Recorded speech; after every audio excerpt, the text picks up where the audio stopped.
Olá, meu nome é Ivanir Neves Mazotti, sou advogada e especialista em Direito de Família e Sucessões. Estou aqui para falar um pouquinho sobre a filiação socioafetiva, a multiparentalidade e os seus reflexos jurídicos no direito brasileiro.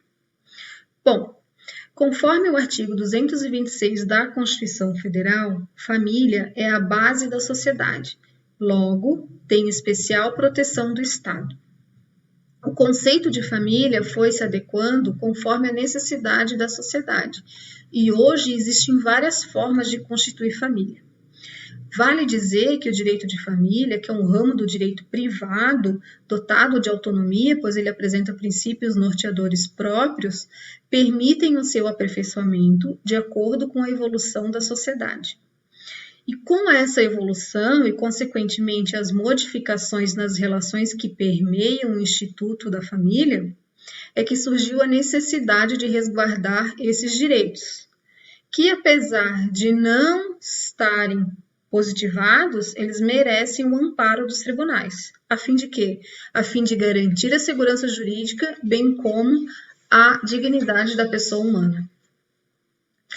O Instituto da Filiação Socioafetiva, embora se tratando de uma realidade social existente desde tempos remotos, somente agora, nos tempos atuais, é que está sendo estudado e reconhecido.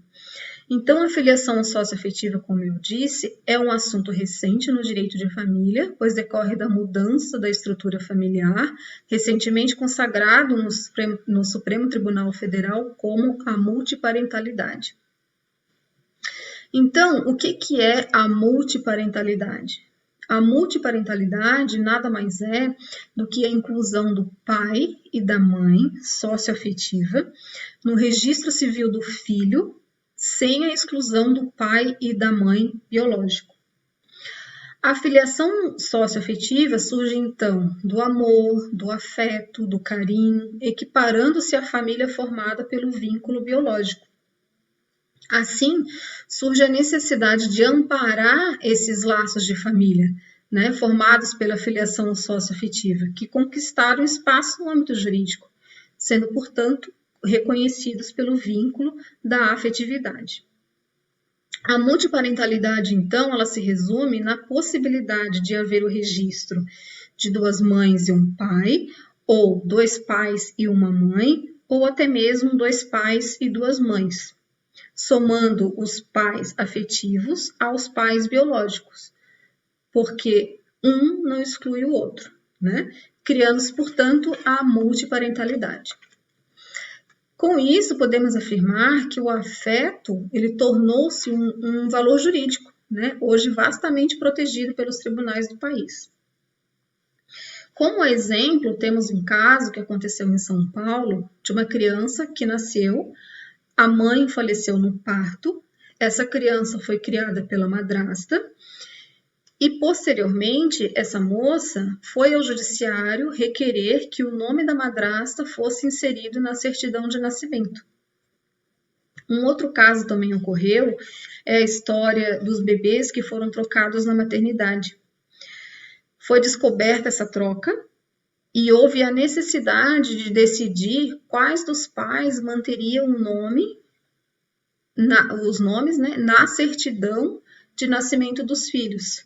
E aí as famílias concordaram que ambos os pais, tanto os genéticos quanto os afetivos, aqueles que estavam criando as crianças, teriam seus nomes na certidão das crianças. Assim, então, ficou determinado que as crianças poderiam ter dois pais e duas mães, tanto os genéticos quanto aqueles que estavam criando as crianças como se fossem seus filhos, ou seja, os pais afetivos. Ok.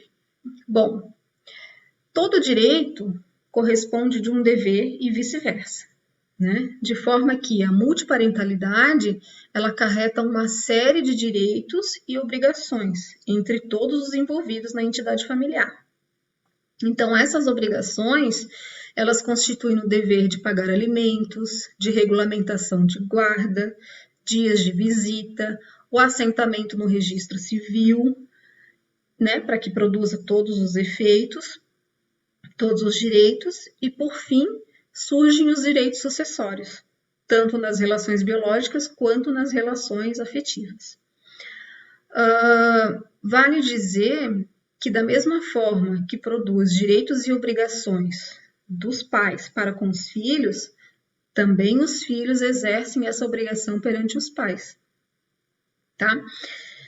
Bom, com isso, então, a gente conclui que o conceito de família, antes da Constituição Federal de 88, ela se deu lugar ao conceito da família da atualidade, né? Qual seja a família formada pela união estável, a família formada pelo casamento, das relações monoparentais, as relações homoafetivas, homoparentais e todas as formas de constituir família pelo elo afetivo, né? Como a multiparentalidade. Bom, a multiparentalidade é um assunto muito recente ainda no direito brasileiro, mas é uma realidade experimentada por inúmeras famílias da sociedade. E é um assunto que divide várias opiniões ainda, mas ela apresenta um marco contra a discriminação da família constituída sobre várias formas. Ok, era isso. Obrigada.